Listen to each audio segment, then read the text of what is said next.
Seja muito bem-vindo e comenta aí de qual cidade você está vendo essa história, porque hoje eu vou te contar um relato que vai mexer com o seu coração.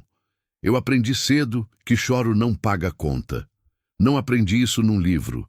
Aprendi da maneira que a vida ensina as mulheres da minha geração. Na prática, na dor e sem que ninguém perguntasse se eu estava bem. Meu nome é Maria. Tenho 63 anos. E se você me visse numa feira, numa fila de banco, num banco de praça, não notaria nada de especial em mim. Sou uma mulher de cabelos brancos que começaram a aparecer cedo demais. Tenho mãos que parecem mais velhas do que meu rosto, porque trabalharam mais do que ele. Falo pouco, observo muito. Aprendi que as palavras ocupam espaço e que às vezes o silêncio diz o que a boca não consegue sem se quebrar. Mas hoje eu preciso falar.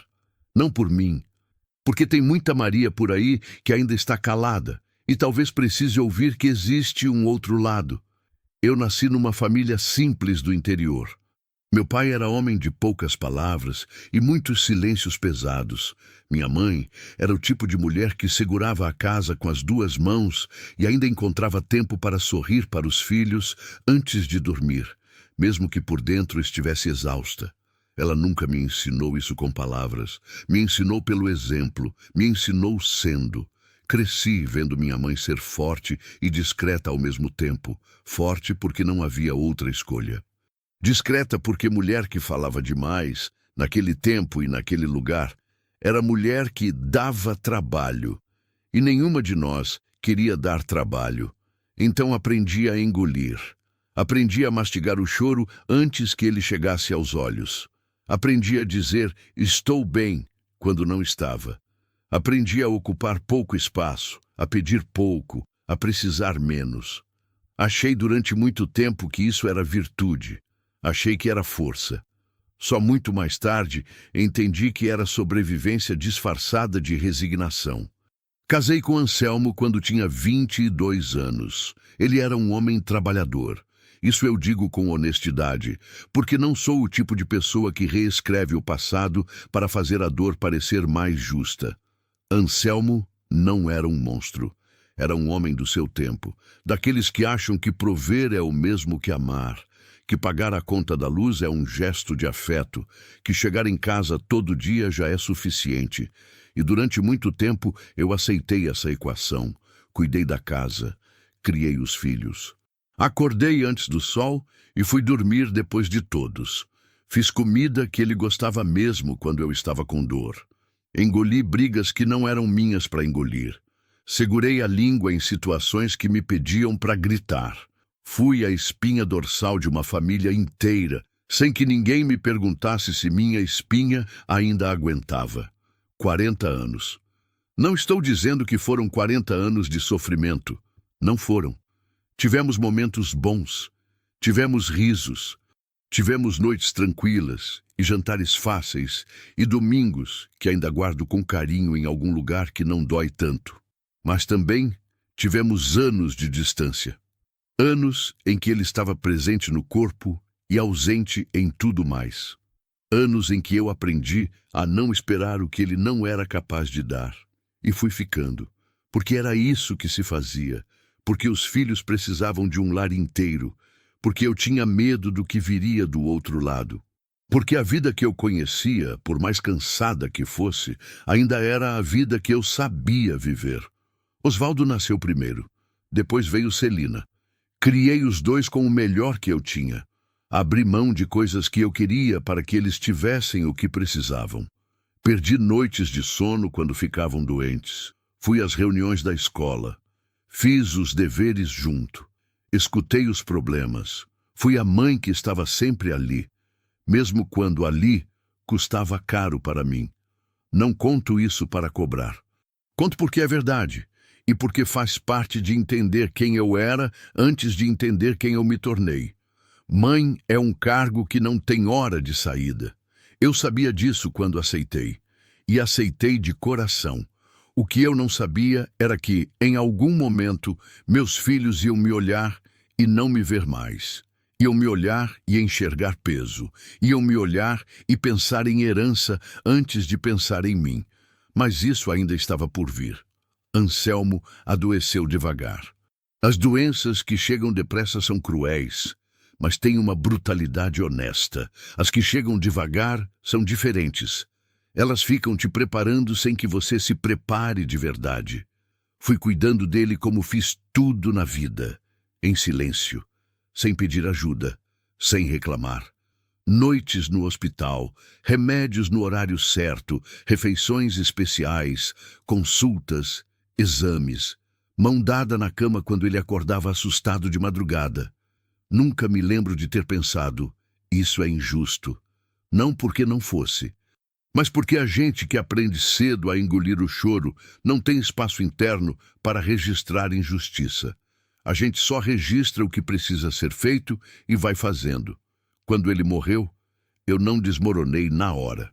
Desmoronei depois, sozinha, no banheiro, de madrugada, sentada no chão frio com a mão na boca para não fazer barulho. Porque mulher que chora alto está exagerando. Então, eu chorei baixo. Poucos dias depois veio a leitura do testamento. Eu estava sentada numa cadeira dura no escritório do advogado.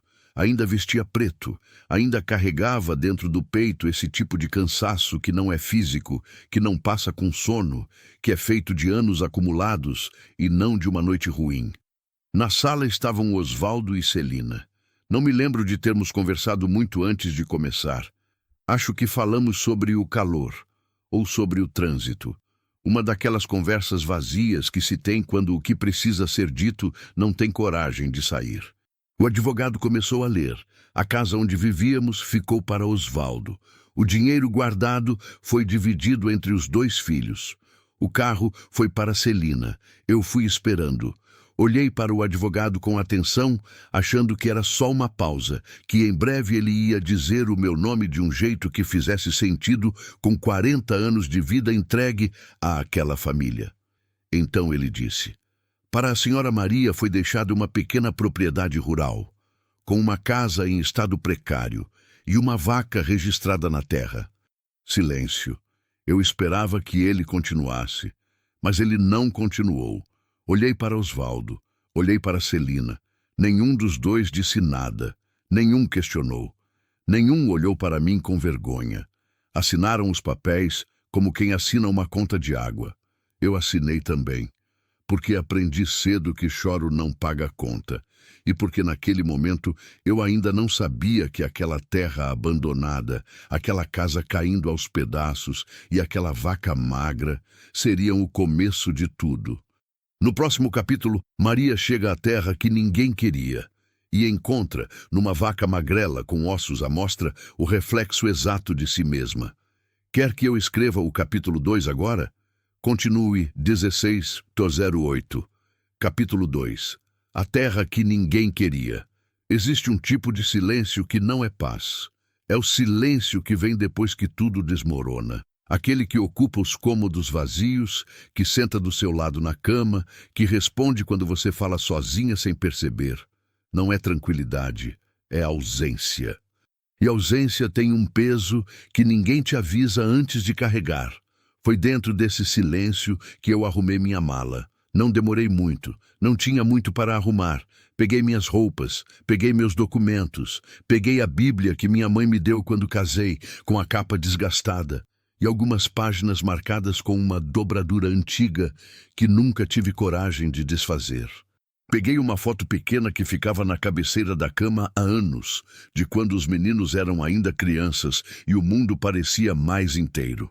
Deixei tudo o mais para trás, não porque não quisesse, mas porque nada mais era meu. Osvaldo me levou até a rodoviária numa manhã de terça-feira.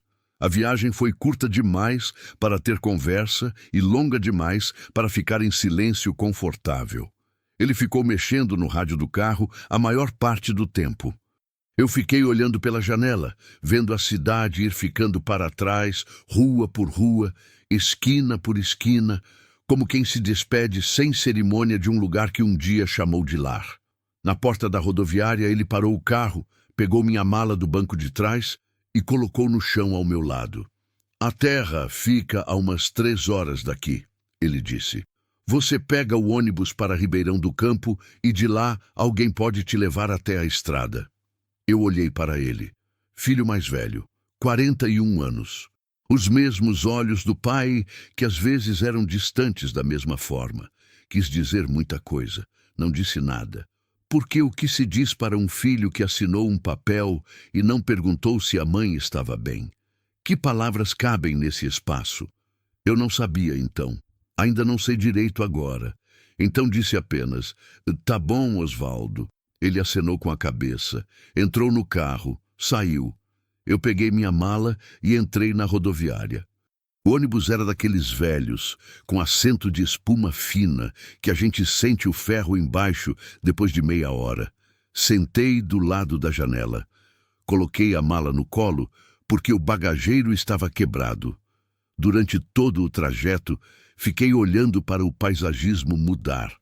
A cidade foi virando periferia, a periferia foi virando estrada, a estrada foi virando interior. O interior foi virando aquele tipo de lugar que não tem nome no GPS, que as pessoas de fora chamam de interior mesmo, como se fosse um lugar que existe só para ser descrito em contraste com o que não é. Fui pensando em coisas sem sequência. Pensei na minha mãe, que morreu quando eu tinha 43 anos e que nunca soube que eu era infeliz porque eu nunca deixei ela saber. Pensei num filho que perdi antes de nascer, entre Osvaldo e Celina, numa gravidez que durou 5 meses e depois parou. Nunca dei nome a ele. Anselmo disse que era melhor assim, que nomear o que não ficou só atrasa o luto. Eu concordei na época. Mas carrego esse sem nome comigo até hoje, num lugar quieto dentro do peito que não cicatrizou direito, que de vez em quando dói sem avisar. Pensei nos 40 anos, não com raiva, com uma espécie de tristeza serena, sabe? Aquela tristeza que já passou da fase aguda e virou paisagem, que você carrega junto porque não tem mais como separar ela de você. Pensei, o que foi que eu fiz com o meu tempo? E depois corrigi o pensamento, porque isso não era justo nem comigo. Eu criei 2 filhos, cuidei de uma casa, cuidei de um homem doente, fui presente quando precisavam de mim. O que eu fiz com o meu tempo foi dar ele inteiro para outras pessoas. O problema não era o que eu tinha feito. O problema era o que eu nunca tinha feito por mim. Desci do ônibus numa cidade pequena que cheirava a terra molhada e fumaça de lenha. Perguntei na padaria da esquina como chegar até a propriedade. Um homem de chapéu que estava encostado no balcão disse que conhecia a estrada, que podia me levar num caminhão que ia naquela direção até certo ponto. Aceitei sem hesitar, porque não tinha como hesitar. Fiquei na caçamba, segurando minha mala e minha Bíblia, com o vento batendo no rosto e a estrada de terra levantando poeira laranja ao redor. O homem me deixou numa encruzilhada e apontou para o lado esquerdo. É aquela direção ali, uns 20 minutos a pé. Agradeci. Comecei a andar. O sol estava pesado, daquele pesado de interior que não é só calor, é pressão. É o tipo de sol que faz a gente inclinar a cabeça para baixo sem querer, como se o corpo soubesse que precisa se proteger. Andei pelos 20 minutos. Depois, andei mais. Quando avistei a propriedade lá no fundo, parei. Não sei bem o que eu esperava. Não esperava um palácio. Não era ingênua. Sabia que era uma terra esquecida, que tinha sido descrita como em estado precário, até pelo próprio advogado, que era homem acostumado a suavizar as coisas com linguagem de documento. Mas existe uma diferença entre saber que algo está ruim e ver com os próprios olhos. A casa era pequena e estava torta, como se tivesse cansado de ficar em pé e estivesse se inclinando aos poucos para descansar. O telhado tinha telhas faltando em 2 cantos. A parede estava manchada de umidade, com um bolor escuro que subia a partir do chão como uma sombra. A porta da frente estava entreaberta e por um momento achei que tinha alguém dentro, mas era só o vento movendo a madeira que não fechava direito nos gonzos enferrujados. Em volta da casa, mato. Alto, daquele que cresce quando ninguém está olhando por muito tempo. Do lado direito havia um cercado de madeira velha. Algumas estacas estavam tortas, uma tinha caído. A tela estava enferrujada em vários pontos, e dentro do cercado estava ela, a vaca.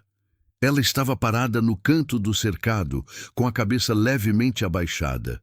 Era marrom escura, com uma mancha branca irregular no lado esquerdo do pescoço, como se alguém tivesse tentado pintar algo e desistido no meio. Os ossos das costelas apareciam quando ela respirava. As ancas faziam 2 pontos salientes que pareciam dolorosos só de olhar. Ela me ouviu se aproximar e levantou a cabeça devagar. Me olhou com aqueles olhos grandes e escuros que os bovinos têm. Olhos que parecem guardar uma paciência antiga, um tipo de resignação, que não é fraqueza, mas que já viu coisa demais para se surpreender. Ficamos nos olhando por um momento, eu e ela. 2 fêmeas velhas e cansadas numa terra que ninguém tinha querido. Senti um nó na garganta que eu reconheci. Era o mesmo nó de sempre. O que vem antes do choro que eu sempre engoli. Dessa vez não engoli. Sentei no degrau de pedra da porta da frente da casa, coloquei a mala ao lado, segurei a Bíblia no colo e chorei. Chorei pelo Anselmo, que eu amei do jeito que sei amar e que mesmo assim foi embora sem me ver direito. Chorei pelos meus filhos, que eu dei tudo o que tinha e que assinaram papéis sem me olhar nos olhos. Chorei pela gravidez perdida, pelo filho sem nome, que às vezes visita meus sonhos como um vulto quieto. Chorei pela menina que eu fui, que aprendeu cedo a não chorar e que passou décadas cumprindo essa lição com uma dedicação que agora me parte o coração. Chorei pela mulher que eu tinha sido, presente em tudo, invisível em tudo. Chorei até que não teve mais o que chorar. E aí o sol começou a baixar. E o céu ficou daquela cor laranja avermelhada que o interior tem no fim da tarde. Uma cor que parece pintada demais para ser real.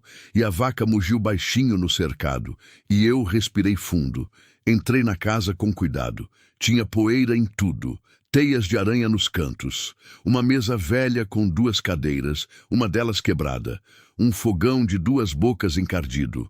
Uma cama com um colchão fino e manchado. Uma janela com vidro trincado que deixava entrar um vento fino. Limpei o que dava para limpar naquele dia. Varri o chão, sacudi a poeira da cama com um pano que encontrei dobrado numa gaveta, abri a janela para o ar circular. Depois fui até o cercado de novo, porque a vaca estava mugindo e eu não sabia o que ela precisava, mas sabia que ela precisava de alguma coisa. Olhei para ela, olhei para o curral. Tentei me lembrar de alguma coisa útil. Não tinha água no cocho. Procurei um balde. Encontrei um enferrujado atrás da casa. Procurei água. Tinha uma torneira do lado de fora que gemia quando abri, mas saiu água. Enchi o balde. Levei para o cocho.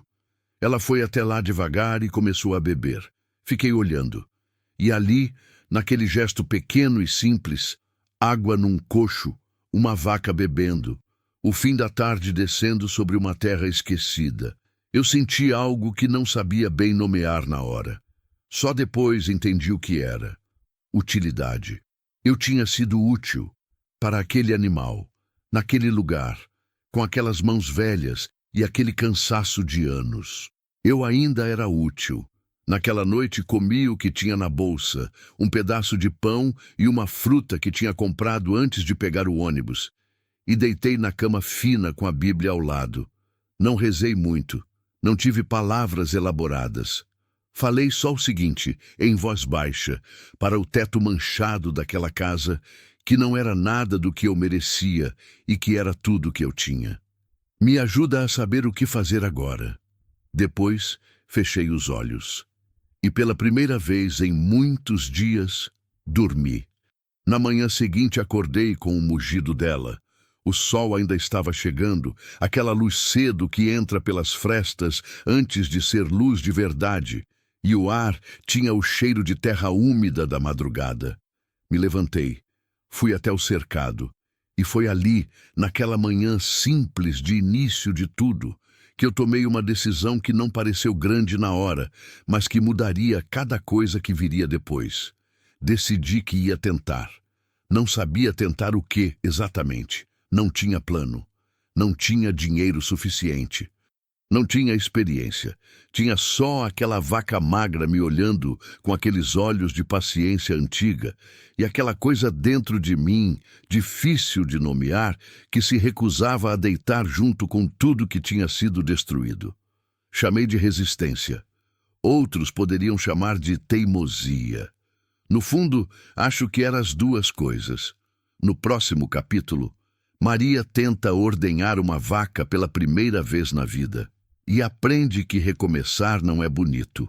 É difícil, feio, frustrante e absolutamente necessário. Quer que eu escreva o capítulo 3 agora? Continue 16:12. Capítulo 3. Aprender do zero. Existe uma humilhação silenciosa em não saber fazer coisas básicas. Não a humilhação de quem nunca teve a chance de aprender, mas a de quem chegou aos 63 anos achando que sabia o suficiente para viver, e de repente se vê diante de uma vaca, de madrugada, sem a menor ideia do que está fazendo. Essa foi a minha humilhação particular, a que veio depois da do testamento. Menor em tamanho, mas presente do mesmo jeito. Ninguém me viu, mas eu me vi. E às vezes a gente que passou a vida sendo discreta e invisível, quando finalmente fica sozinha, descobre que o olhar mais difícil de enfrentar é o próprio. Na segunda manhã naquela terra, acordei antes do sol com um propósito que parecia simples na teoria: ordenhar a vaca. Eu sabia que isso precisava ser feito. Não com conhecimento técnico, mas com aquele tipo de lógica que qualquer pessoa que cresceu vendo o mundo funcionar ao redor acumula sem perceber. Sabia que vaca com leite precisa ser ordenhada. Sabia que se não for, ela sofre. Sabia que ali estava uma fonte de alguma coisa, ainda que eu não soubesse bem de quê. Peguei o único balde que tinha. Fui até o cercado. Ela estava em pé perto do coxo, me olhando chegar com aquela expressão bovine que não revela nada e ao mesmo tempo parece revelar tudo. Abri o portão devagar, entrei, fechei atrás de mim. Fiquei parada por um momento. Ela ficou parada também. Nos olhamos. "Bom dia", eu disse em voz baixa, porque pareceu o certo a fazer. Ela não respondeu, evidentemente, mas também não se afastou. Tomei isso como permissão. Me abaixei do lado dela, posicionei o balde embaixo e tentei. Errei a posição das mãos. Ela se mexeu. Tentei de novo.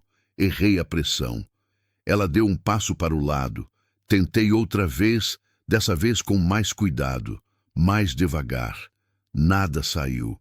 Fiquei ali por um tempo que não soube medir, abaixada do lado daquele animal, com as mãos que já doíam de tanto apertar do jeito errado, o sol começando a esquentar as minhas costas, e a sensação crescente de que eu não sabia fazer nem a coisa mais simples que aquela vida nova estava pedindo de mim. Pensei em parar. O pensamento durou talvez 3 segundos. Depois continuei. Não sei ao certo quantas tentativas foram.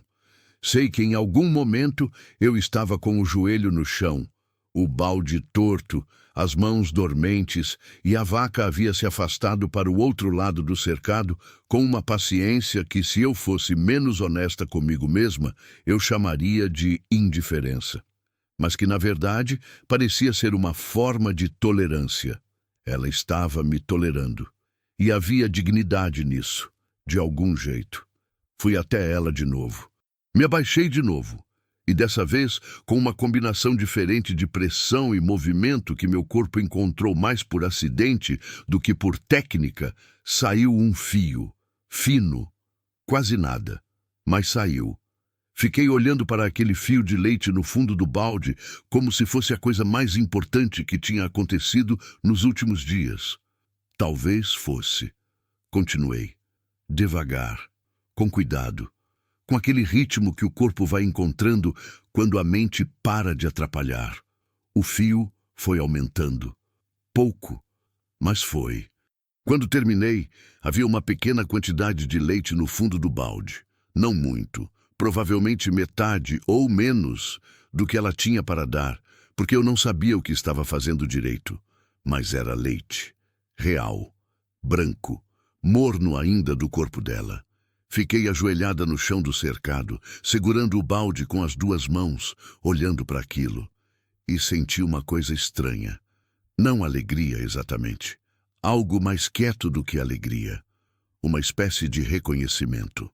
Como se alguma parte de mim que estava adormecida há muito tempo tivesse aberto um olho. Me levantei, me sacudi, olhei para a vaca. Amanhã eu faço melhor, disse para ela. Ela me olhou. E eu entendi naquele momento que precisava dar um nome àquele animal. Que não dava mais para continuar chamando ela de a vaca, como quem se recusa a criar vínculo com algo que vai embora. Ela não ia embora. Eu não ia embora. Éramos as duas dali. Valente, falei em voz alta, experimentando o som. Você se chama Valente, porque sobreviver quando tudo pede para você parar é a forma mais silenciosa e mais verdadeira de coragem. Os dias que se seguiram foram uma escola sem professor. Aprendi errando, aprendi observando, aprendi perguntando para o vento quando não tinha mais ninguém para perguntar. Mas tive sorte também. A segunda semana na terra, apareceu um homem chamado Benedito, vizinho de uma propriedade a uns 2 quilômetros de distância, que veio verificar quem tinha se instalado ali, nas palavras dele.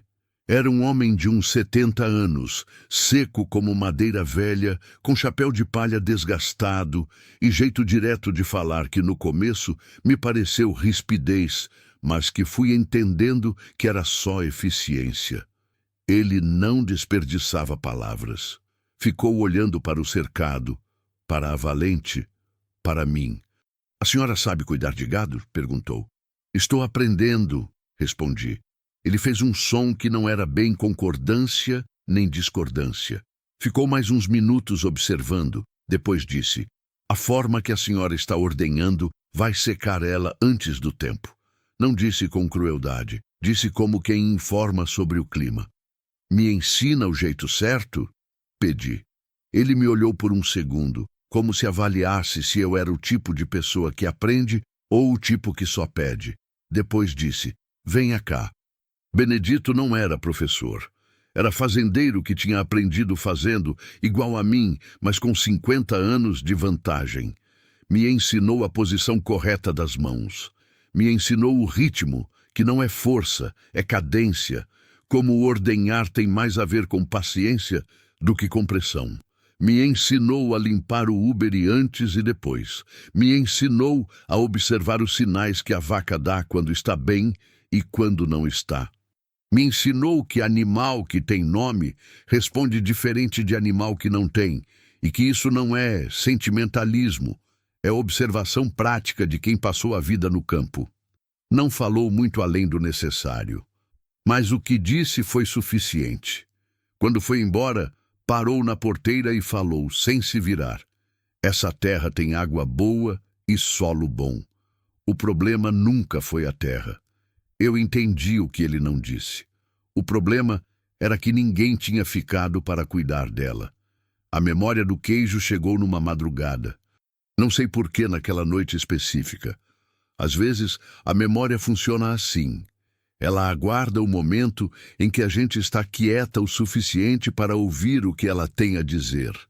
Eu estava deitada na cama fina, olhando para o teto, com o barulho dos grilos lá fora, e a respiração da noite ao redor, e de repente veio a imagem da minha mãe.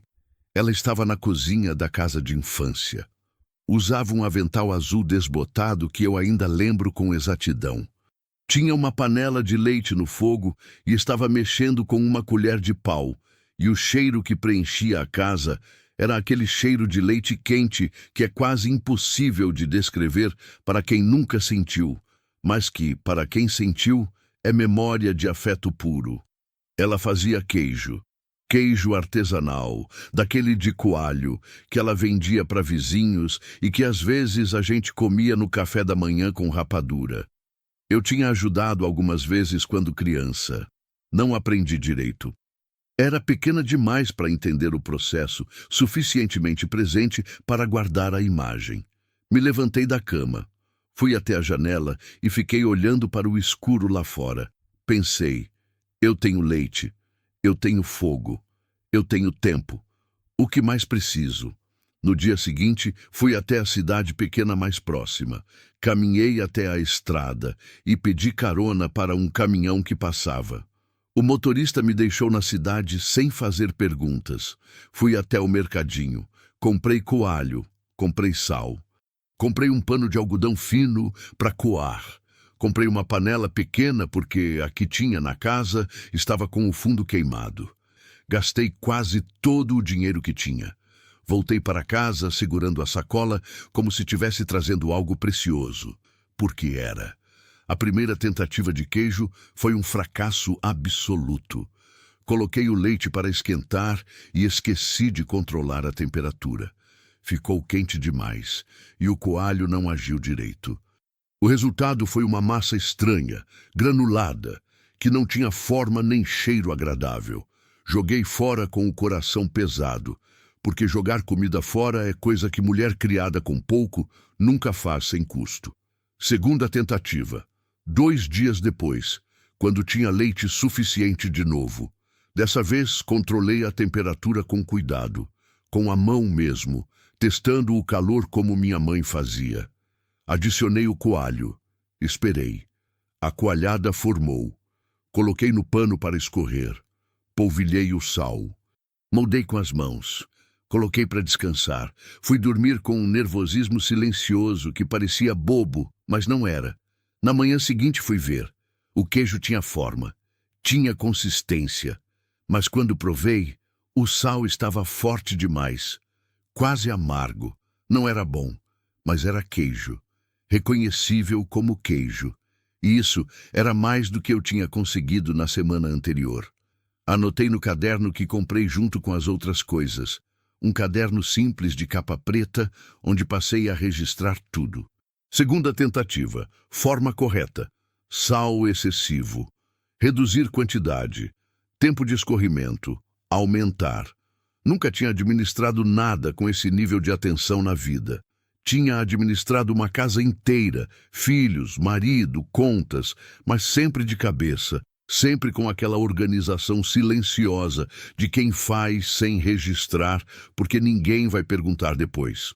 Agora eu registrava. Porque agora era para mim. E as coisas que são para a gente merecem atenção diferente. A terceira tentativa ficou melhor. A quarta ficou boa. A quinta, quando provei, fechei os olhos por um segundo. Tinha o sabor que eu lembrava da infância. Não idêntico. As mãos da minha mãe tinham décadas de prática que eu não tinha. Mais próximo, reconhecível, com aquele fundo levemente ácido e a textura que cede devagar quando você morde. Era meu queijo, feito por mim. Das mãos que tinham aprendido errado, corrigido, tentado de novo, errando diferente, corrigindo diferente, até encontrar o caminho. Fui até o cercado com um pedaço no prato. Sei que vaca não come queijo, mas fui até lá de qualquer jeito. Fiquei encostada na cerca, olhando para a valente que pastava no fundo do cercado com uma placidez que eu tinha aprendido a reconhecer como o estado natural dela. Consegui, falei para ela. Ela levantou a cabeça. Me olhou por um segundo. Voltou a pastar. E eu ri. Um riso pequeno, quase nada, mas que veio de um lugar que eu tinha esquecido que existia. Aquela noite, antes de dormir, escrevi no caderno uma frase que não era conta nem receita nem anotação de produção. Era só isso. Hoje eu fiz algo que não sabia fazer. Amanhã vou tentar fazer melhor. Fechei o caderno, apaguei a lamparina e pensei, no escuro, que talvez recomeçar não fosse o que eu achava que era. Eu achava que recomeçar era apagar o que veio antes e começar limpo. Mas não é isso. Recomeçar é pegar o que veio antes, tudo, o bom e o que dói, e usar como material de construção. Minha mãe estava naquele queijo. Meus 40 anos de silêncio estavam naquele caderno. Meu cansaço estava naquelas mãos que tinham aprendido a apertar no ritmo certo. Nada tinha sido desperdiçado, só guardado, esperando que eu estivesse pronta para usar. No próximo capítulo, Maria leva seus queijos para a feira pela primeira vez e aprende que o mundo lá fora não para olhar para quem recomeça, a não ser que você faça ele parar. Quer que eu escreva o capítulo 4 agora? Continue 16:15. Capítulo 4. A feira e o mundo que não para. Existe uma coragem específica que ninguém celebra. Não é a coragem de salvar alguém. Não é a de enfrentar uma injustiça em público, com testemunhas, com a adrenalina que vem de ter plateia. É uma coragem menor em aparência e muito maior em exigência.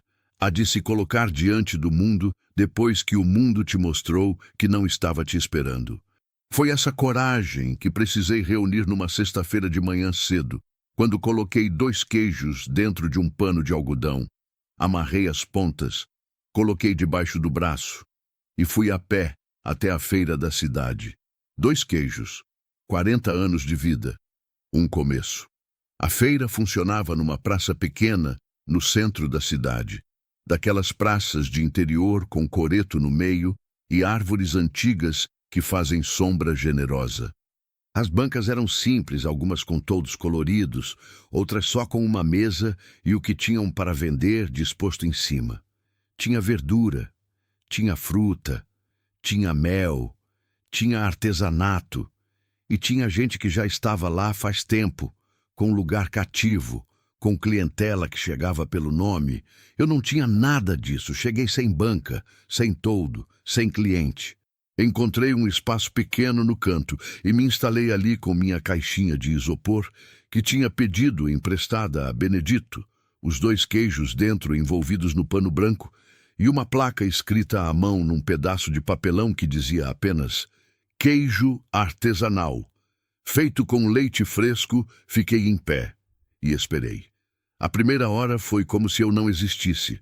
As pessoas circulavam, paravam nas outras bancas, conversavam, riam, escolhiam suas coisas com aquela familiaridade de quem conhece o lugar e conhece quem vende.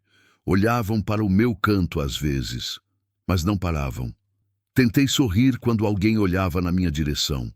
Mas sorrir para estranhos, quando você está com o coração na garganta, tem um resultado que não é bem sorriso. É aquela expressão tensa de quem está tentando parecer confiante sem ter certeza do que está fazendo. Uma mulher se aproximou, olhou para os queijos, perguntou o preço.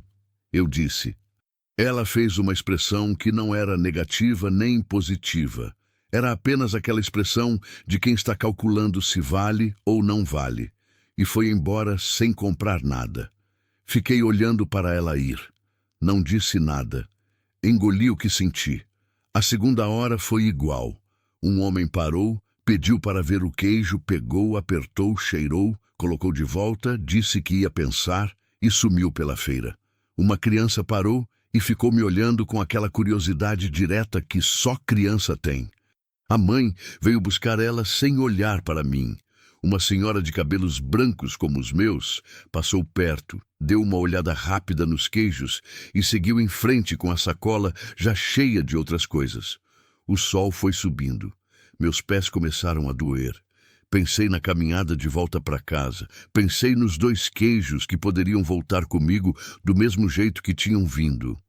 E pensei numa coisa que me envergonhou um pouco ter pensado, mas que pensei do mesmo jeito. E se isso não funcionar? Não era pergunta abstrata, era concreta e assustadora, porque se não funcionasse eu precisava de outro plano, e eu não tinha outro plano. Tinha uma vaca, um caderno, umas técnicas aprendidas na marra, e a teimosia que minha mãe me deixou de herança junto com a receita de queijo. Mas teimosia não paga conta. Ou paga? Foi quase no final da manhã que ele parou. Um homem de uns 50 anos, chapéu de couro, camisa xadrez, tinha o jeito de quem está na feira toda semana e sabe o que quer antes de sair de casa. Parou na frente da minha caixinha com uma atenção diferente das outras pessoas. Não a atenção de quem está olhando por curiosidade, a de quem está avaliando de verdade. Pegou um dos queijos, virou nas mãos, cheirou, olhou para mim. Posso provar? Pode, respondi, e tirei o canivete pequeno que tinha trazido exatamente para isso, cortei um pedaço pequeno, ofereci. Ele colocou na boca, mastigou devagar, ficou quieto por um momento, e então olhou para mim com uma expressão que mudou alguma coisa dentro de mim antes mesmo de ele abrir a boca. Foi a senhora que fez isso? Fui. Onde a senhora aprendeu?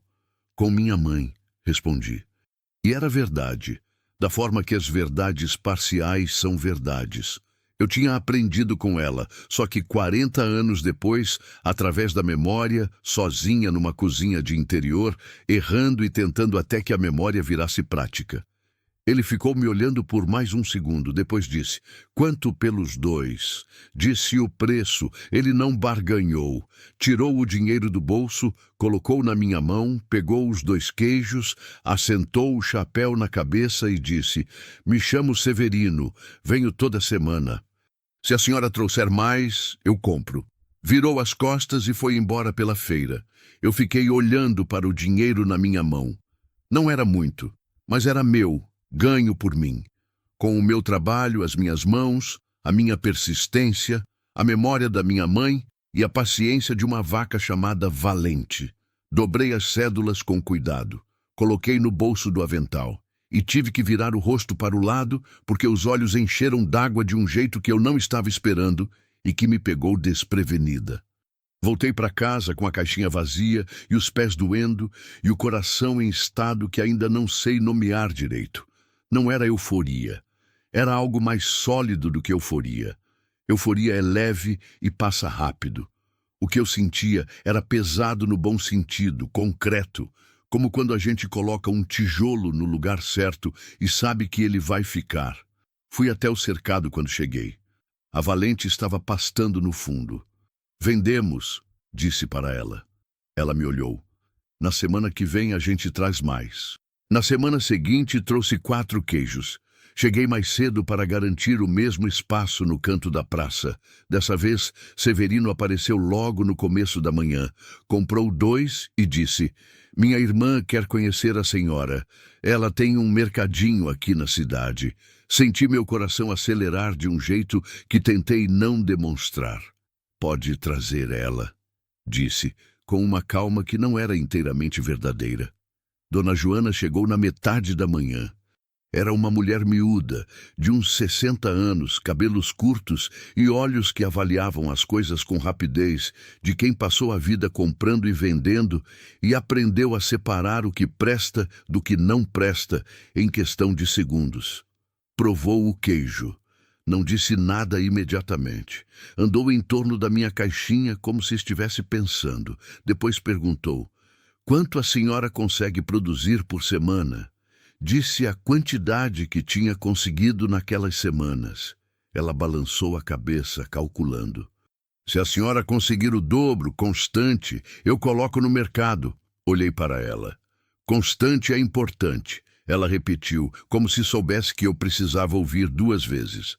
Cliente que chega procurando e não encontra, não volta.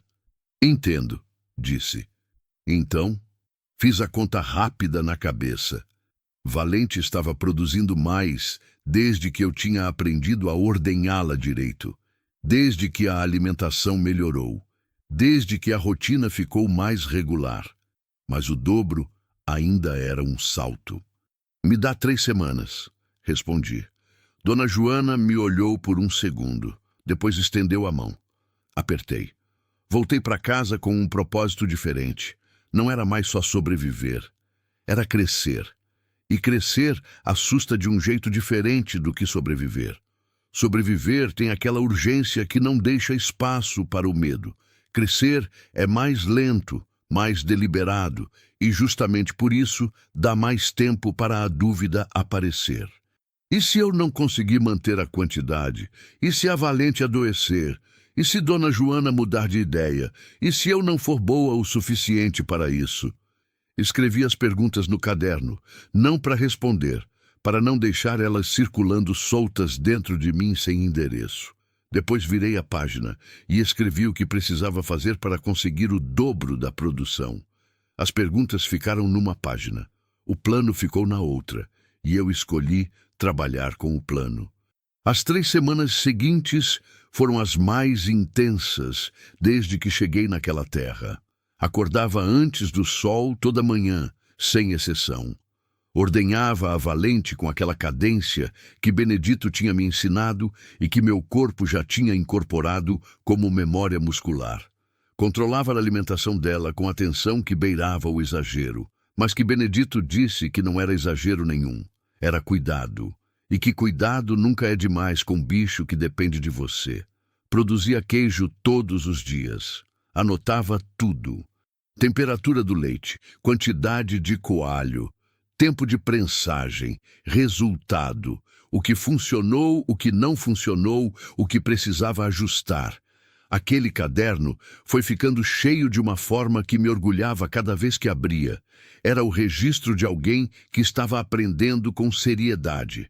Era a prova escrita de que eu existia e estava trabalhando. No fim das 3 semanas, eu tinha conseguido. Não exatamente o dobro, um pouco menos, mas próximo o suficiente para honrar o acordo com Dona Joana. Levei os queijos no mercadinho numa manhã de segunda-feira. Ela examinou cada um, cheirou, testou a consistência. Colocou na prateleira ela mesma com uma plaquinha pequena que ela tinha feito à mão. Queijo artesanal, produção local.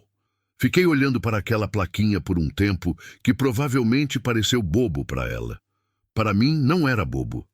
Era a primeira vez na minha vida que algo que eu tinha feito estava numa prateleira com uma plaquinha. Era a primeira vez que meu trabalho tinha uma presença física no mundo fora da minha cozinha. Era a primeira vez que alguém, além de mim, ia escolher o que eu tinha feito sem me conhecer, sem saber da minha história, sem saber do testamento, ou da casa caindo, ou da vaca magra. Ia escolher só pelo que era, e o que era, eu sabia, era bom. Os queijos venderam em 2 dias. Dona Joana me ligou no 3º dia, para o telefone da mercearia, perto de casa, onde eu tinha deixado o número, e disse com a economia de palavras que era o jeito dela. Acabou. Pode trazer mais. Sentei na cadeira da cozinha depois de desligar e fiquei quieta por um tempo. Lá fora, o sol batia no cercado e a valente pastava com aquela tranquilidade dela. Pensei na mulher que tinha chegado naquela terra com uma mala pequena, uma Bíblia e a sensação de que a vida tinha terminado. Pensei na mulher que estava sentada agora naquela cozinha, que tinha limpado com as próprias mãos, com um caderno cheio de anotações e um acordo com um mercadinho e um cliente fixo na feira toda semana. Eram a mesma mulher, mas não eram. Naquela tarde fui até a cidade, a pé, como sempre, e comprei uma coisa que não era necessidade imediata. Comprei um vaso de flor. Uma coisa simples. Uma muda pequena de manjericão que custou quase nada, que coloquei na janela da cozinha quando voltei para casa. Benedito passou no dia seguinte e olhou para a janela com o manjericão e não disse nada. Mas eu vi um movimento no canto da boca dele que naquele homem seco e direto era o equivalente a um sorriso. No próximo capítulo, quando as coisas começam a melhorar, os que foram embora voltam. E Maria aprende a diferença entre perdoar e se perder. Quer que eu escreva o capítulo 5 agora? Continue 16, 17. Capítulo 5. Os que voltam quando você não precisa mais deles. Existe uma lei não escrita da vida que eu levei 63 anos para entender completamente. As pessoas que somem quando você está no fundo não somem por acidente. E as que voltam quando você começa a subir, não voltam por acidente também. Ambos os movimentos são escolhas, feitas com a lógica de quem calcula, mesmo que inconscientemente, onde está a vantagem. E o que é mais doloroso não é reconhecer isso nas pessoas que você mal conhece. É reconhecer nos rostos que você amou a vida inteira, nos seus próprios filhos. Fazia pouco mais de 8 meses que eu estava naquela terra, quando a situação mudou de forma que até eu, que sou discreta por natureza, não conseguia mais ignorar. A casa estava diferente. O telhado tinha sido consertado com a ajuda de Benedito e de um rapaz da cidade que ele conhecia, em troca de queijos e de um dia de trabalho no campo que eu mesma participei carregando material. A parede tinha sido caiada de branco. A porta fechava direito. Tinha uma cortina nova na janela da sala, simples, de algodão estampado, que eu mesma costurei numa tarde de chuva. O cercado tinha sido reforçado. Valente estava irreconhecível de quando cheguei. As costelas não apareciam mais. O pelo tinha um brilho que não tinha antes. Ela andava com mais peso, mais presença, como se o corpo tivesse finalmente recebido o que precisava para ser inteiro. Minha produção tinha crescido. Fornecia para o mercadinho de Dona Joana toda semana, sem falhar. Tinha começado a experimentar doce de leite que vendia na feira junto com o queijo. Tinha aprendido requeijão com uma mulher de uma propriedade vizinha que topou me ensinar em troca de nada, só porque era daquelas pessoas que acham que conhecimento não tem dono. Meu caderno estava quase na metade. Meu dinheiro, pela primeira vez em muito tempo, era mais do que o mínimo. E então Celina ligou. O telefone da mercearia tocou numa tarde de quarta-feira.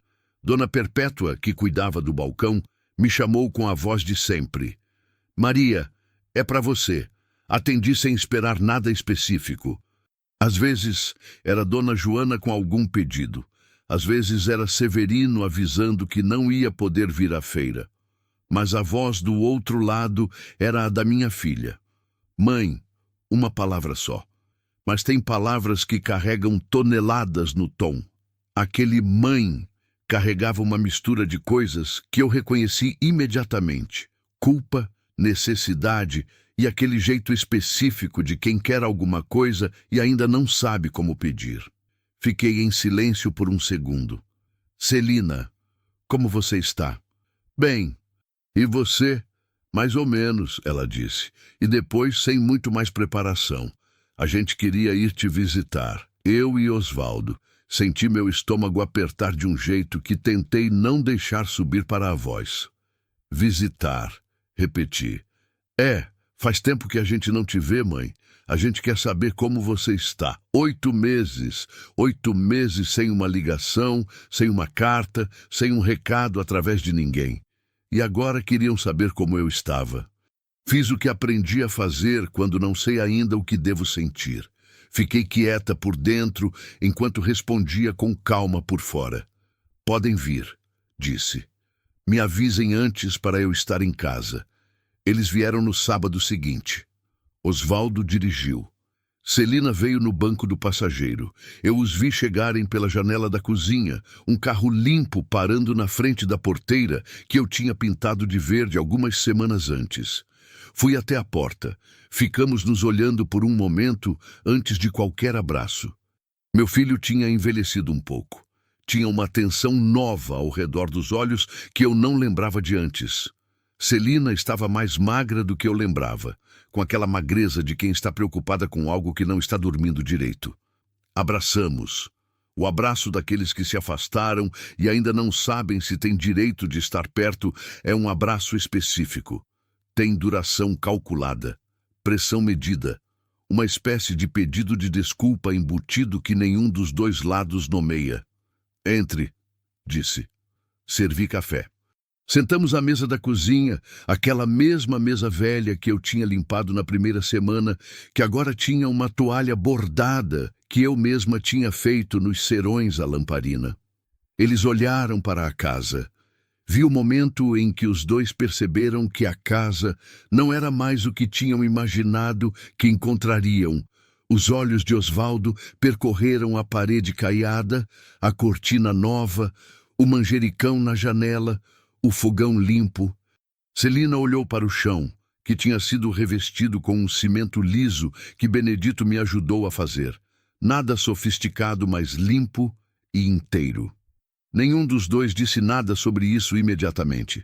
Tomamos café. Conversamos sobre nada por um tempo, sobre o clima, sobre a estrada, sobre uma prima distante que tinha se casado. E então, Osvaldo colocou a xícara na mesa com um cuidado que me avisou que o que vinha a seguir tinha sido ensaiado. Mãe, a gente veio porque precisa conversar sobre a terra. Fiquei olhando para ele. Não disse nada. Quando a gente fica quieta, a outra pessoa precisa continuar. E o que a pessoa continua diz muito. A resposta do Claude foi interrompida a tentar novamente. Continue 16/19 mais do que o que ela planejou dizer. Osvaldo continuou. A gente ficou sabendo que você está produzindo queijo, que está vendendo, que as coisas estão indo bem. Ainda fiquei quieta. E a gente pensou. Ele olhou para Celina, que olhou para a xícara. Que talvez fosse a hora de formalizar as coisas. Sabe, colocar no papel quem cuida do quê, como divide o que for crescendo. Ouvi cada palavra com aquela atenção que desenvolvi ao longo de décadas de silêncio. A atenção de quem aprendeu que o que não é dito importa tanto quanto o que é. O que ele não disse era o seguinte: quando você não tinha nada, nós não viemos. Agora que você tem alguma coisa, queremos parte. Coloquei minha xícara na mesa devagar. Dividir o quê, Osvaldo? Ele abriu a boca, fechou. Escolheu as palavras com o cuidado de quem está andando em chão que sabe que é instável. A produção, a terra. Se um dia você quiser expandir, precisa de ajuda. A gente poderia investir, participar, investir. Repeti. Onde vocês estavam há 8 meses quando eu cheguei aqui sem saber nem ordenhar uma vaca? O silêncio que caiu sobre a mesa foi diferente de todos os outros silêncios daquela manhã. Celina olhou para cima finalmente. Tinha nos olhos algo que poderia ser vergonha ou poderia ser apenas desconforto. Nunca fui boa em distinguir as duas coisas nos meus filhos, porque sempre preferi acreditar que era a primeira. Mãe, ela disse, com aquela voz de filha que quer amenizar sem assumir. A gente não sabia que ia dar certo assim. Não deu certo assim, respondi. E minha voz saiu mais firme do que eu esperava. Firme de um jeito que não era raiva, era só verdade.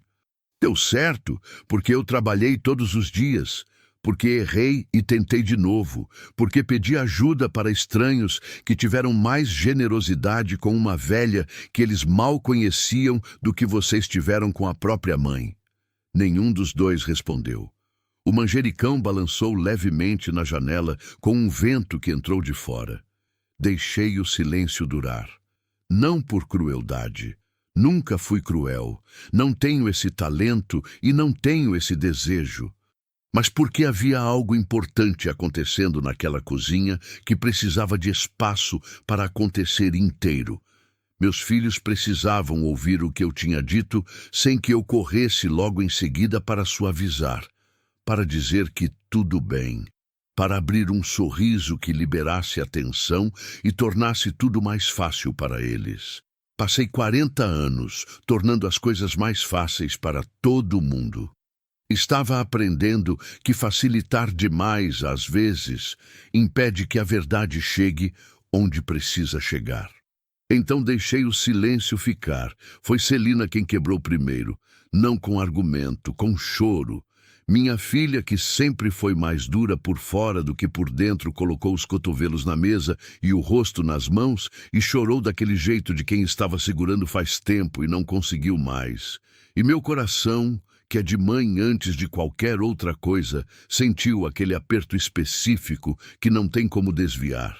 O aperto de ver o filho sofrendo, independente do que ele fez ou deixou de fazer. Independente de quem estava certo ou errado. Fui até ela, coloquei a mão nas costas, fiquei ali.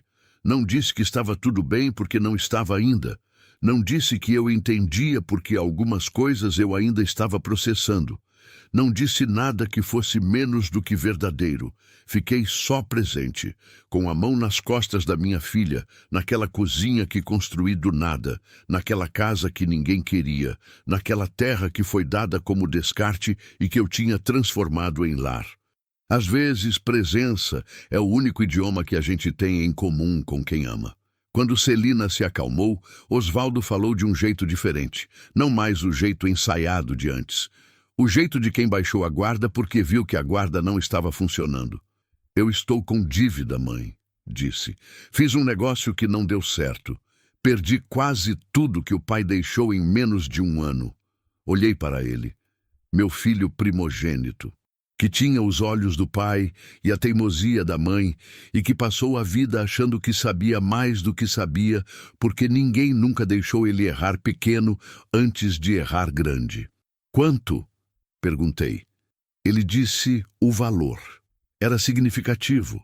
Não era o tipo de coisa que se resolve fácil. Fiquei olhando para a mesa por um momento, pensando. Não no dinheiro, no meu filho. Naquele menino que eu tinha criado, que estava sentado na minha frente com 51 anos, e o olhar de criança que errou e não sabe se a mãe ainda vai querer. A mãe sempre quer. Isso é o problema. E é a beleza ao mesmo tempo. Eu não vou te dar dinheiro, Osvaldo, disse. Ele fechou os olhos por um segundo.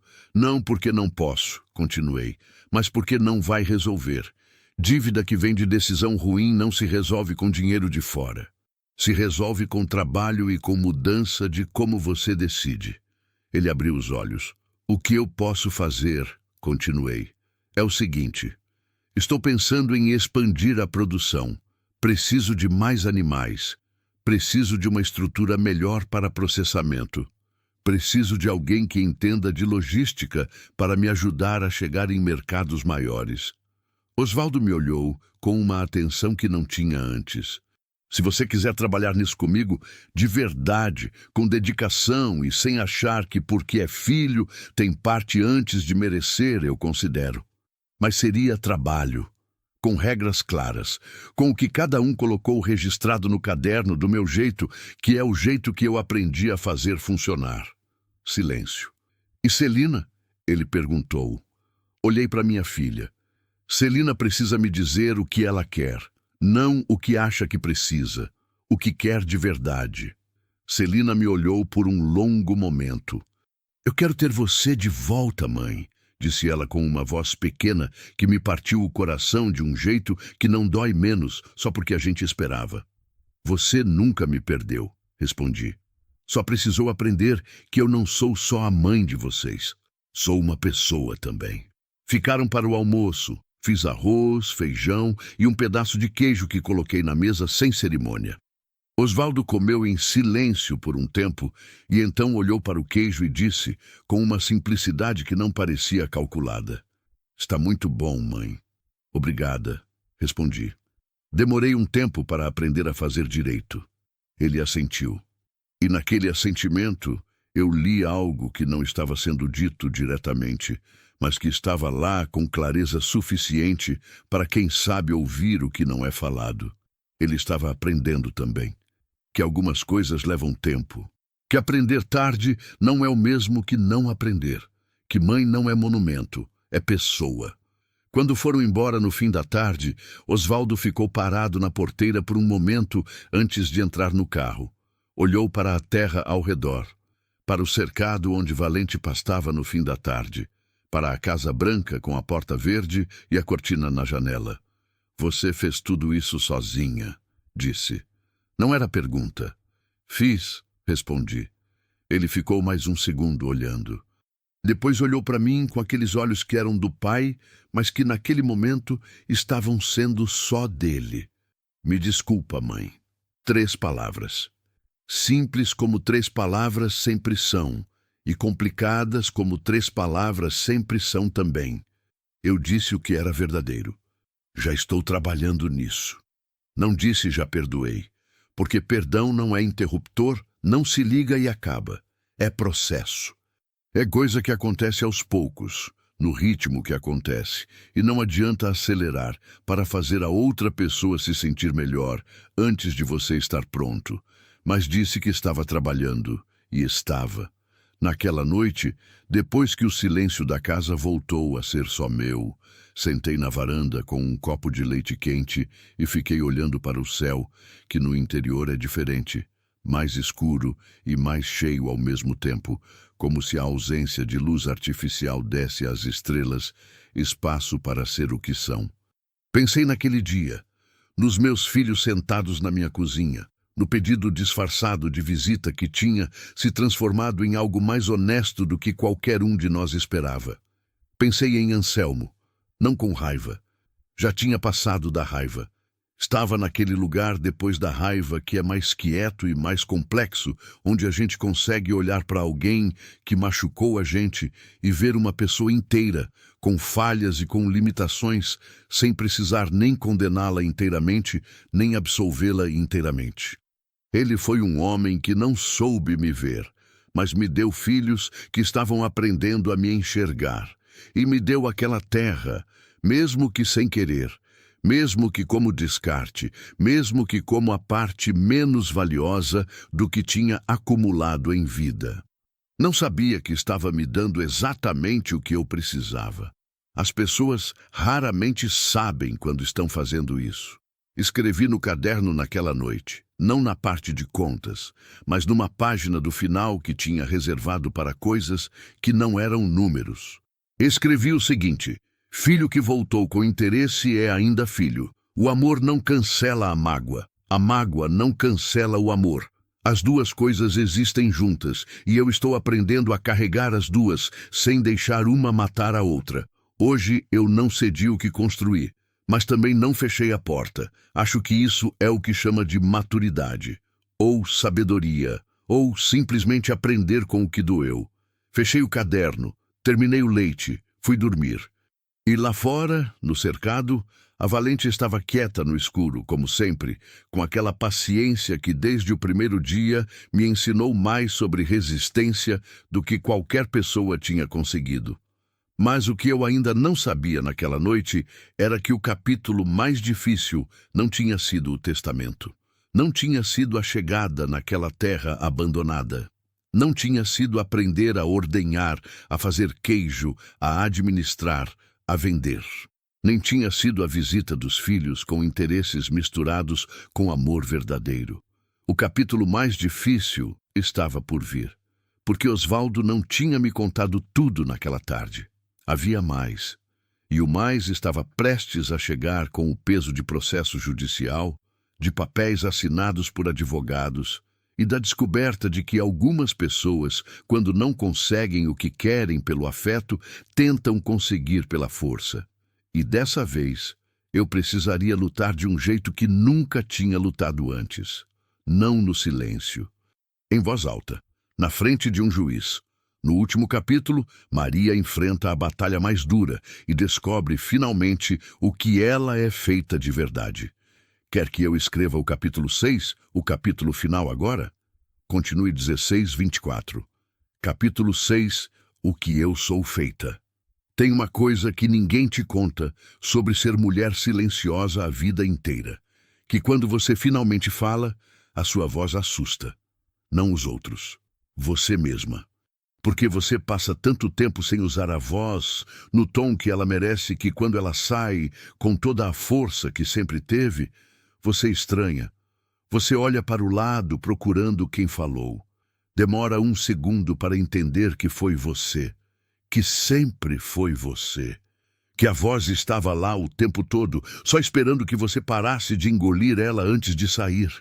Foi isso que aconteceu comigo no dia em que entrei no fórum da cidade com meu caderno debaixo do braço e os meus documentos numa pasta plástica amarela que comprei no mercadinho de Dona Joana. Mas antes de chegar naquele dia, preciso contar o que veio antes. Foram Benedito quem me avisou. Não foi Osvaldo, não foi Celina. Foi aquele homem seco de chapéu de palha que não desperdiçava palavras e que tinha me ensinado a ordenhar sem me pedir nada em troca. Ele apareceu numa manhã de segunda-feira com aquela expressão fechada que eu já sabia distinguir do fechado normal dele. Era um fechado diferente. Era o de quem traz notícia ruim e não sabe bem como começar. Tem gente perguntando sobre a sua terra na cidade, disse ele, sem preâmbulo, do jeito dele. Fiquei olhando para ele. Que tipo de gente? Advogado. perguntando para o cartório sobre o registro, perguntando para os vizinhos se a senhora mora aqui de fato ou se a terra está abandonada. Senti alguma coisa se mover dentro de mim. Não era medo exatamente, era aquele reconhecimento frio de quando a gente entende que o que temia se tornar real está se tornando real. Obrigada, Benedito, disse. Ele assentiu, virou, foi embora. Eu fiquei parada na porteira por um momento. Depois fui para dentro buscar o caderno. Naquela tarde fui à cidade e procurei o único advogado que eu podia pagar, que era quase nenhum, mas que Dona Joana me indicou, dizendo que era homem honesto e que honesto valia mais que caro. Seu nome era Doutor Fausto, o que sempre me pareceu um nome pesado demais para carregar, mas que ele carregava com uma leveza prática de quem há muito tinha parado de pensar no próprio nome. Era um homem magro de uns 50 anos, com óculos de armação grossa e uma mesa coberta de papéis que tinham a desordem organizada de quem sabe onde está cada coisa, mesmo que ninguém mais consiga ver o sistema. Contei tudo: o testamento, a terra, os 8 meses, a produção, a visita dos filhos, o que Osvaldo tinha dito e o que não tinha dito. Ele me ouviu sem interromper, o que já me disse algo sobre ele. Quando terminei, ficou em silêncio por um momento, olhando para o teto como se estivesse organizando as peças. Depois olhou para mim. A senhora tem o registro da terra em seu nome? Tenho. Tem como provar que mora lá de forma contínua? Tenho notas de compra na cidade. Tenho o caderno com a produção datada desde o 1º mês. Tenho o acordo escrito com Dona Joana. Tenho depoimento de Benedito se precisar. Ele olhou para o caderno que eu tinha colocado na mesa. Posso ver? Empurrei o caderno para ele. Ele folheou devagar, página por página, com aquela atenção de quem lê documento, não texto. Quando fechou, me olhou por cima dos óculos com uma expressão que eu não soube ler imediatamente. Depois disse: "Sabe o que é isso aqui, Dona Maria? Meu caderno de produção." "É prova", ele disse. "Data, quantidade, venda, cliente. Tudo anotado com consistência. Isso vale mais em juízo do que muita coisa que advogado passa semanas tentando montar." Senti algo se acomodar dentro de mim. "Então me ajuda?" "Com o maior prazer", disse ele. O processo que meus filhos entraram, ou mais precisamente que o advogado deles entrou em nome deles, alegava que eu não tinha capacidade de administrar a propriedade por conta da idade e do estado de saúde, que a terra estava sendo subutilizada e que seria mais adequado que a administração fosse transferida para os herdeiros legais. Quando o Dr. Fausto me explicou os termos, li cada linha com aquela atenção que desenvolvi ao longo de meses de caderno e de contas, e de aprender que cada detalhe importa. Subutilizada. Eu que acordava antes do sol todos os dias. Eu que tinha consertado uma casa que estava caindo. Eu que tinha transformado uma vaca quase morta numa produção que fornecia para mercados de 3 cidades. Eu que tinha enchido um caderno inteiro de registro e aprendizado e persistência. Subutilizada. Fechei os olhos por um segundo. Não de raiva, de algo mais frio e mais determinado do que raiva. "O que preciso fazer?" perguntei a Dr. Fausto. "A senhora já fez", ele disse. "Agora é só mostrar." A audiência foi marcada para uma quinta-feira de manhã. Na noite anterior não dormi bem, não de medo do processo. Tinha confiança no que tinha construído, no caderno, nas provas, em Dr. Fausto, em Benedito, que tinha confirmado que deporia se precisasse. Não dormi porque fiquei pensando nos meus filhos, nos 2 lados que existiam ao mesmo tempo dentro de mim e que eu ainda estava aprendendo a segurar juntos sem deixar um destruir o outro. De um lado, a mágoa, real, legítima. Meus próprios filhos tentando me tirar o único lugar que tinha sido inteiramente meu. Do outro, o amor, igualmente real, igualmente legítimo, que não pede permissão, que não consulta a lógica, que está lá antes de qualquer decisão e continua depois. Fiquei deitada na cama que tinha comprado com o dinheiro do meu trabalho, no quarto que eu mesma tinha pintado, na casa que tinha virado lar com as minhas mãos, e olhei para o teto por um longo tempo, e rezei. Não um pedido elaborado, só o mesmo que sempre rezava quando não tinha mais palavras para montar. Me ajuda a saber o que fazer agora. Na manhã da audiência acordei cedo, como sempre. Fui ao cercado antes de me arrumar. A Valente estava no lugar de sempre, com aquela presença tranquila que tinha me ensinado mais sobre dignidade silenciosa do que qualquer coisa. Encostei os braços na cerca de madeira que eu mesma tinha reforçado e fiquei olhando para ela por um tempo. Hoje é um dia importante, disse. Ela me olhou com aqueles olhos grandes e escuros e pacientes. Vou lá defender o que é meu. Ela continuou me olhando. Que nem você fez quando chegou aqui quase morta e ficou de pé do mesmo jeito. Um pássaro cantou lá no fundo da terra. O sol começava a chegar do lado do morro. Me afastei da cerca, fui para dentro, me vesti com a roupa mais arrumada que tinha, coloquei meu caderno e minha pasta amarela debaixo do braço e saí.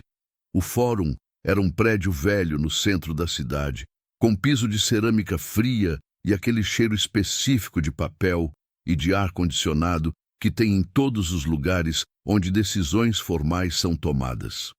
Meus filhos já estavam lá quando cheguei. Osvaldo de terno, Celina de blazer escuro, o advogado deles do lado, uma figura que eu não conhecia, jovem, com pasta de couro e expressão profissional. Nos olhamos. Não houve abraço. Não havia como ter. Havia uma dor no ar entre a gente que era diferente de qualquer dor que eu tinha sentido antes, porque era a dor específica de conflito entre pessoas que se amam, que é a mais confusa de todas, porque mistura amor com traição, com saudade, com raiva, com culpa, num volume que o peito mal consegue conter. Assentei a cabeça. Entrei com o Dr. Fausto. O juiz era um homem de uns 60 anos, de cabelos grisalhos e expressão que não revelava nada antes de revelar, daquelas expressões treinadas a não antecipar julgamento antes da hora. O advogado dos meus filhos falou primeiro, usou termos técnicos, falou em capacidade administrativa, falou em otimização de recursos, falou em proteção patrimonial, falou de mim como se eu fosse um problema a ser resolvido e não uma pessoa sentada a 2 metros dele. Escutei tudo, com a atenção de quem passou a vida observando, com a calma de quem aprendeu que reagir na hora errada é perder antes de começar. Quando foi a vez de Dr. Fausto, ele foi direto. Colocou o caderno na mesa. Apresentou as notas de compra com datas. Apresentou o contrato com Dona Joana. Apresentou as fotos que eu nem sabia que ele tinha providenciado, tiradas por alguém que tinha ido à terra algumas semanas antes, da casa reformada, do cercado, dos animais, da produção. E então pediu que eu falasse. Me levantei. A sala era pequena, mas naquele momento pareceu grande. O juiz me olhou. Meus filhos me olharam. Dr. Fausto me olhou com um aceno quase imperceptível de cabeça que dizia: "Pode falar." E eu falei. Não com discurso preparado, não com termos técnicos, com o único idioma que sempre foi meu de verdade, a verdade direta de quem não tem nada a ganhar em mentir. Contei sobre a chegada, contei sobre a casa caindo, sobre a vaca quase morta, sobre não saber ordenhar e ter aprendido errando, sobre o queijo que foi ruim primeiro e foi ficando bom, sobre o caderno que comecei a preencher desde o primeiro mês, porque aprendi que o que não está registrado pode ser negado. Contei sobre os meses sozinha, sem que ninguém perguntasse se eu estava bem. Contei sobre a visita dos meus filhos, 8 meses depois, quando a terra já não era mais abandono, mas começo de alguma coisa. Então disse o seguinte, olhando para o juiz, mas sentindo que cada palavra chegava também aos meus filhos, sentados do outro lado da sala. Meu marido achou que estava me dando o pior pedaço. Meus filhos acharam que era terra de segunda. O advogado do testamento chamou de propriedade em estado precário. Todo mundo que olhou para aquilo viu descarte. Eu também vi, no começo, mas eu fiquei, porque não tinha outro lugar para ir, é verdade. Mas também porque aprendi, mais tarde do que devia, que a gente não abandona o que tem possibilidade só porque o trabalho vai ser difícil. Essa terra tinha possibilidade. Eu tinha possibilidade. E 8 meses depois aqui está a prova. No caderno e nas fotos, e no acordo com o mercadinho e na vaca que chegou com os ossos aparecendo e hoje está saudável e produtiva. Não sou incapaz. Nunca fui. Só fui invisível durante muito tempo, inclusive para mim mesma. Parei. A sala estava quieta. O juiz olhou para mim por um longo momento, sem escrever nada. Depois baixou os olhos para os papéis. Ele não precisou de muito tempo. Folheou o caderno. Examinou as fotos. Leu o contrato com Dona Joana. Fez uma pergunta técnica a Dr. Fausto sobre o registro da terra. E então falou: essa mulher não é incapaz, ela é trabalhadora. 5 palavras que caíram naquela sala pequena com o peso de tudo que eu tinha carregado nos últimos 8 meses. E nos 40 anos antes deles. O processo é encerrado. A propriedade permanece sob a administração da Sra. Maria, que demonstrou com provas concretas e consistentes não apenas a capacidade de administrar, mas a capacidade de transformar. O que está documentado aqui não é apenas gestão, é reconstrução. Fechou a pasta, se levantou e saiu. Fiquei sentada por um momento depois que ele saiu. Dr. Fausto colocou a mão no meu braço e disse, com aquela voz baixa, de quem sabe que o momento é maior do que qualquer comentário: parabéns, Dona Maria. Assentei a cabeça. Depois me levantei e me virei para os meus filhos.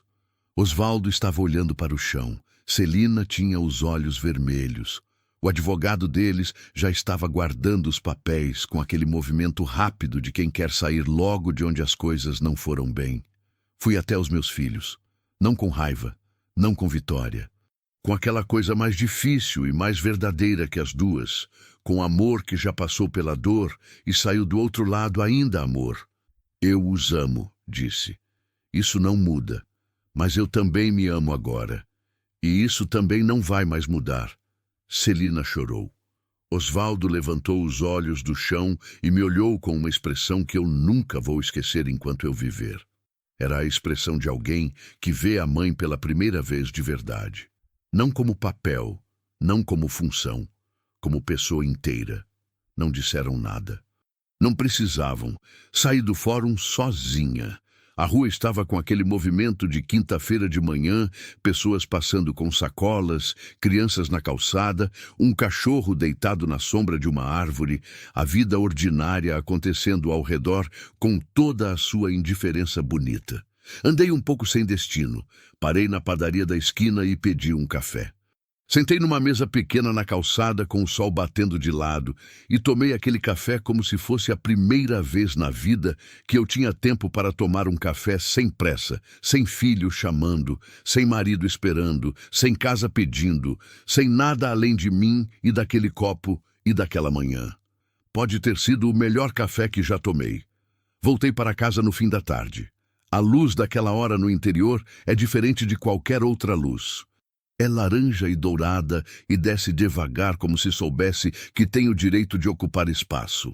Bate no mato e na terra e nas paredes brancas das casas e faz tudo parecer ao mesmo tempo mais velho e mais vivo.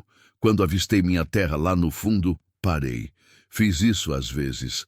Parava antes de chegar e olhava de longe. Precisava fazer isso de vez em quando para lembrar do que era antes e não perder de vista o que tinha se tornado. A casa branca com a porta verde, o cercado de madeira reforçada. A horta pequena que eu tinha plantado do lado da casa nas últimas semanas.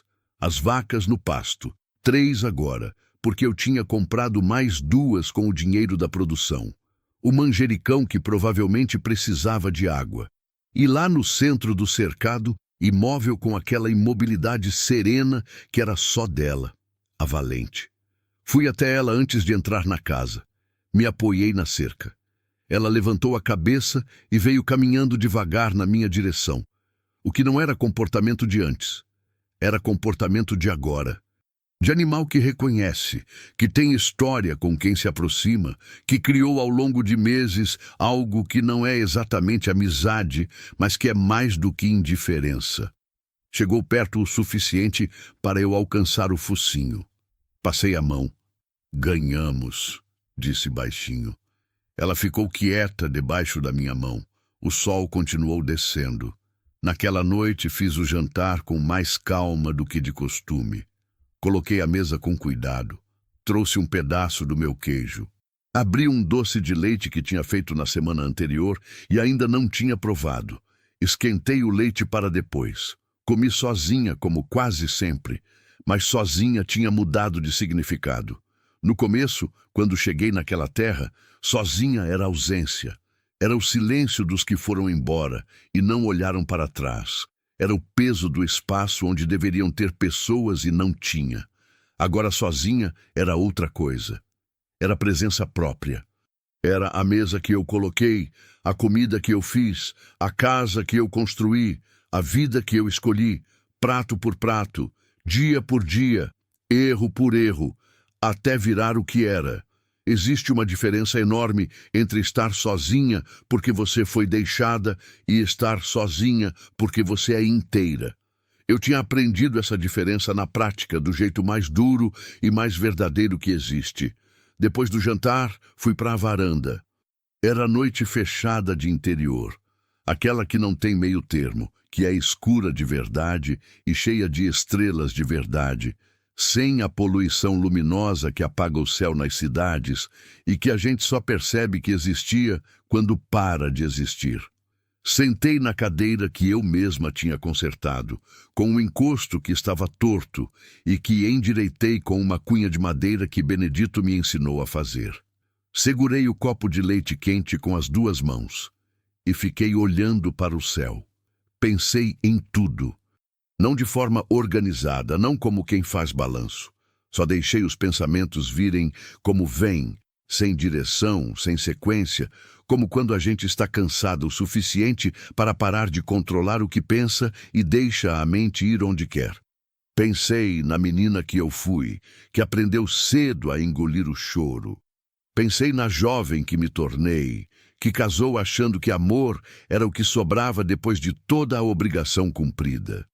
Pensei na mulher de meia idade que criei filhos e cuidei de casa e de marido, e fui perdendo as bordas de mim mesma sem perceber, como quando a gente molha papel e o papel vai ficando sem definição, as bordas todas borradas. Pensei na viúva de 63 anos que sentou naquela cadeira dura no escritório do advogado e ouviu que 40 anos valiam uma terra abandonada e uma vaca magra.